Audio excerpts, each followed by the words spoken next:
जरा प्रेरणा घ्यायची असेल तर हरियाणातल्या शेतकऱ्यांकडून घ्या।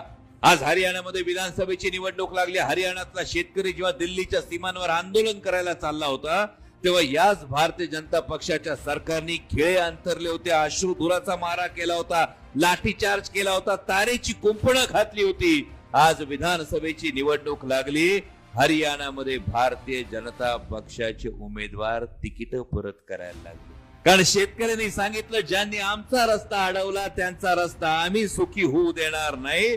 तसं महाराष्ट्रातल्या शेतकऱ्यांनी सांगण्याची वेळ आलेली आहे। मग तो टोमॅटो उत्पादक शेतकरी असेल, द्राक्ष उत्पादक शेतकरी असेल, कांदा उत्पादक शेतकरी असेल, सोयाबीन उत्पादक शेतकरी असेल, एकाही शेतकऱ्याने, भारतीय जनता पक्षाच्या एकाही नेत्यांनी माझ्या शेतकऱ्यांच्या नजरेला नजर भिडवावी आणि एकदा सांगावं की गेल्या 10 वर्षांमध्ये तुमच्या शेतमालाला हमी भाव देण्यासाठी भारतीय जनता पक्षाच्या सरकारनं प्रयत्न केला, एकदा दाखवून द्या। केलंय?